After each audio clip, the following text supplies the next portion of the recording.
So we learned about the different states of matter pretty early on in the semester, and we actually keep learning about the different states of matter except in their own chapters. So gases have their own chapter, and that's what you're studying now.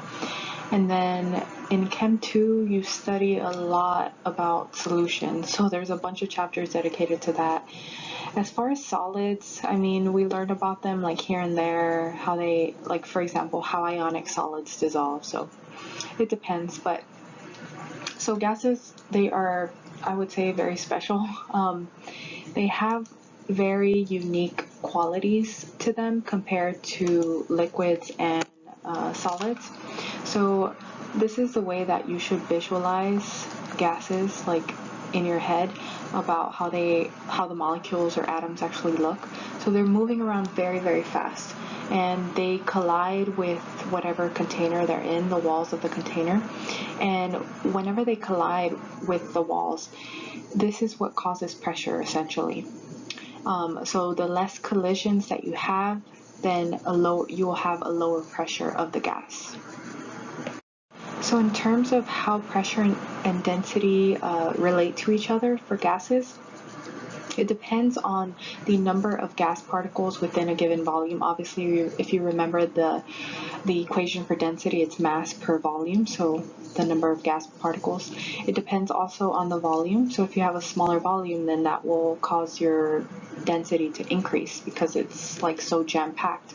And then it also depends on the speed of the gas particles. So here you can see a jar with the gas inside of it. It has less particles versus this one has more. So this one would have a lower pressure, so a lower density.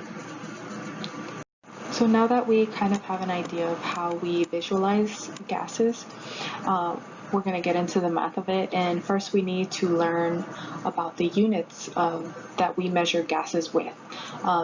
This table shows all the units. The major ones that we will be using are these listed here.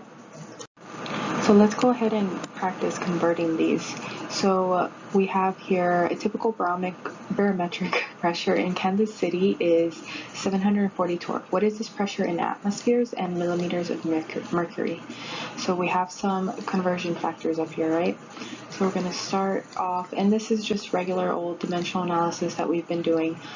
So first we're going from, remember we have our knowns versus our unknowns, and we're starting off with our known up here at the top.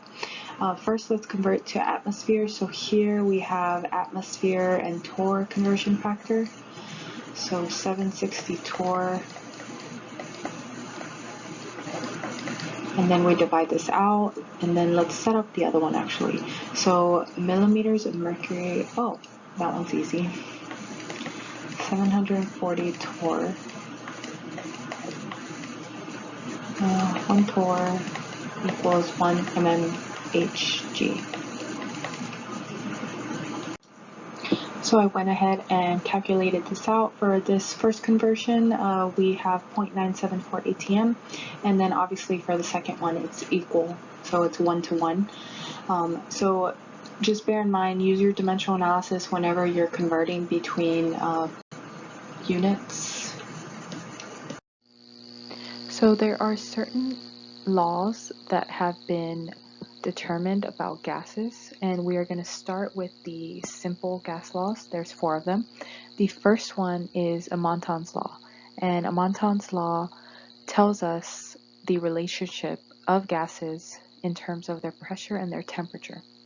So let's say, for example, you have several different hot plates here. You have one that's off, one that's on medium, one that's on very high. And then you have kind of a setup here of a water bath, and then you have a piece of glassware where you have essentially like a barometer, something to measure the pressure. Honestly, that's all it is. But you have your gas submerged into this water bath, and you are looking at how the pressure is affected. And you can see here that for the very hot plate, the one that's on high, the pressure is highest compared to this medium, and then compared to not having the hot plate on at all. So the higher the temperature, and you can see the relationship here graphically, The higher the temperature as it goes up, the higher the pressure. So the relationship for Amontons Law is shown right here. So pressure is directly proportional to temperature. So the way that you should think about using these laws and why we use them to calculate things about gases is think of them like a seesaw. So if one side changes, something's going to happen to the other side, right? So remember how we were calculating concentrations and volumes for M1 V1 equals M2 V2, and like we would always see some sort of change. If the volume went up, then obviously the concentration is going to go down for your dilution. And we have very similar types of relationships here for gases. So the way that these laws work, and I know I'm kind of ranting, but I just want you to be prepared for the rest of these laws. We are going to be given 3 out of the 4 knowns, right? Or 3 out of the 4 parameters. And then you're going to calculate for that fourth. So that's all we're doing for each of these. Boyle's, Charles, Avogadros Law, all of these. So here we have a sample of nitrogen occupies 45 ml. Is 45 relevant? No, because we know for Amontons Law, volume stays constant, so it's just kind of thrown in there, but it's not really relevant. At 27 degrees, that's relevant. 600, relevant. And then what pressure will it be if we cool it to negative 73? So let's see what we have, and volume remains constant. So far our knowns are P1, 600 torr, T1, 27 degrees Celsius. And then we also know that it was cooled, so that's our final temperature. So one thing to note is that here you're dividing by temperatures. Remember in college algebra how you cannot divide by 0. That gives you something undefined. So that means we have to convert all of our Celsius temperatures to Kelvin.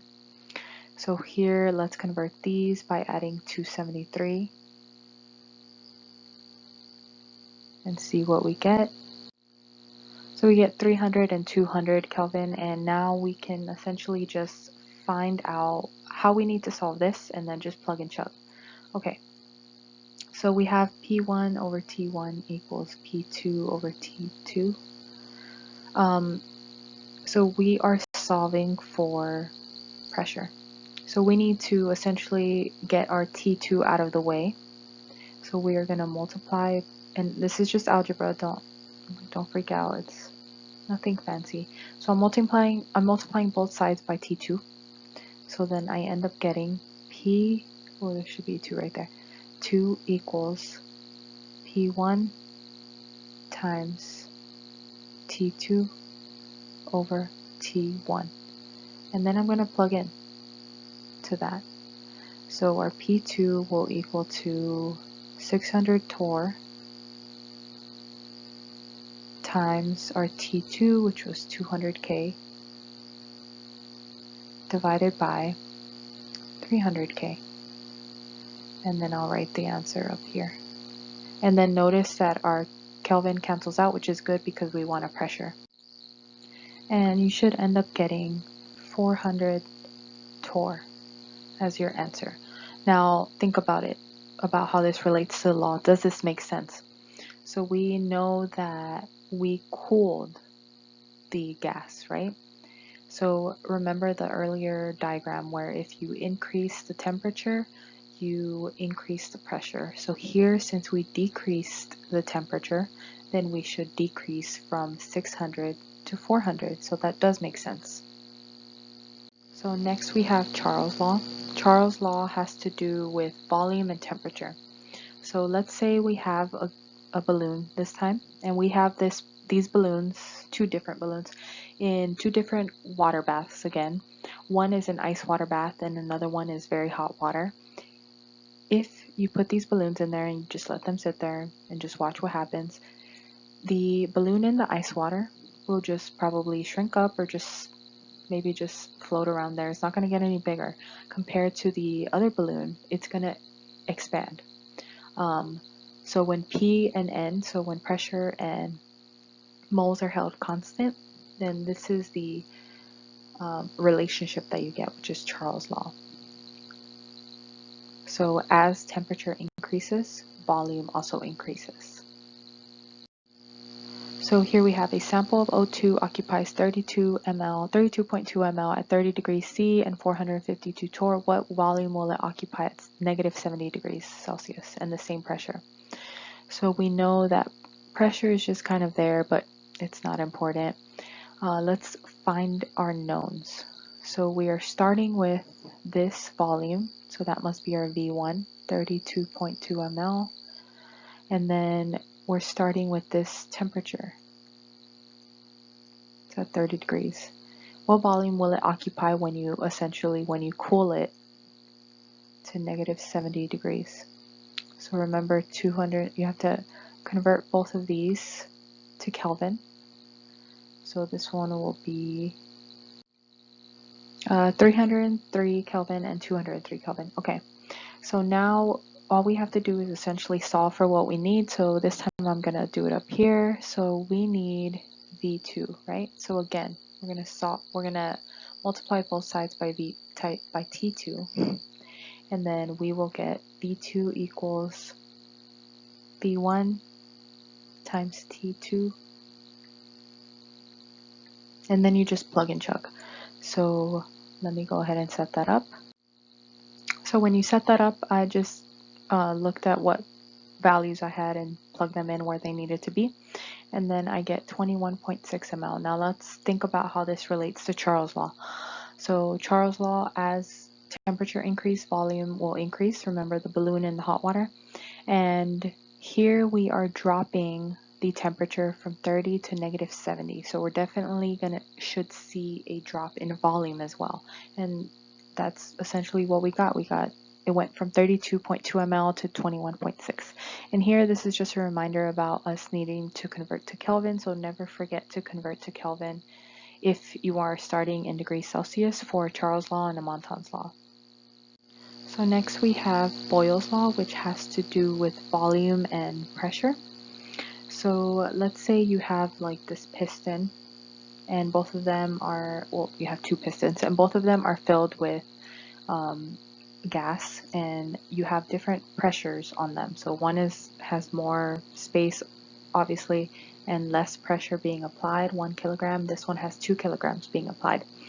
So the pressure is increased from here to here. Now what happens to the volume in this case? Well, the volume will decrease. So as pressure increases, right, we're seeing an increase in pressure, volume will get smaller. So the law for this is listed right here. In this case, pressure is inversely proportional. So in the previous two cases, we saw directly proportional relationships where if temperature increases, you increase the pressure, or if temperature increases, you increase the volume. Here it's the opposite. If you increase the pressure, you're going to decrease the volume. So again, let's do an example, and you'll probably notice I'm just going quicker and quicker. So we have a volume of 7.25. This is our V1, since we're starting off with that, and this pressure being applied is our starting off pressure. What is the volume if we decrease? So that's going to be our end pressure. Sorry, that's going to be our end volume. That's going to be V2, and then it's going to have this pressure, so P2. So we are looking for V2. So I'm going to divide both sides by P2. So my P2 is going to cancel out. I'm going to get V2 like this. P2. Okay. So now you just plug and chug. Same old thing. So I set it up, and then you can see that my ATM cancel out, which is what I want. I want a volume, and then I get 27.1 liters. Now, does this make sense? Always, after you're done doing one of these simple law problems, always think about the relationship and whether this answer makes sense. So we went from we decreased the pressure, right? So if we decrease pressure, remember the relationship is inverse. So if you decrease pressure, then you would get an increase in volume. So we started off with 7.25 liters and we ended up with 27.1 liters, which makes sense. You got an increase in volume. Lastly, we have Avogadros Law, and this law has to do with volume and moles of a gas. So again, very similar situation where if you have two volumes set up, what will happen as you increase the amount of moles? So in this case, we have 1 mole. In this case, we have 2 moles. Because those particles have to take up space, that's going to cause an increase in the volume necessary for that gas. So as you increase the number of moles, you're going to increase the volume as well. So this relationship is like the other previous two before Boyle's. Boyle's is the only one that is inverse. Every other law is directly proportional. If one thing goes up, the other one goes up. In this case, if moles go up, then volume will go up as well. So lastly, we're going to do an example for Avogadros Law in this video. So I'm starting off with a 4.65 liter sample of gas, and it contains this much amount of mole. So obviously that's what that is, N1 and B1. How many additional moles of helium must be added to obtain a volume of 6.48 liters? So essentially we're solving for N2. So my first step will be I'm going to write this out. I'm going to multiply both sides by N2 because I'm trying to get it out of that denominator. So then I end up getting N2 V1 N1 equals V2. Now to get this N1 out of the way, I'm going to multiply both sides. And now I have N2 V1 equals V2 N1. And now all I have to do is divide both sides by V1. And then that gets me N2 equals V2 N1 over V1. Now, if you know how to do that and you know the algebra to it, just skip past me ever showing you that. But if you don't, it's just algebra. I'm just trying to isolate N2 from everything else. So now we can go ahead and plug and chug. So N2 equals, so I get 0.3135 mole. Now be careful with how this question is worded. How many additional moles do we need to add? So essentially we started off with this amount, and now we need to add a little bit more in order to get this to obtain that volume. So I'm going to subtract those two. And when you subtract those two, you end up getting 0.0885 mole needed. So just make sure to double check how you read the answer, because in the answer choices I could give you just 0.3135, but that wouldn't make sense.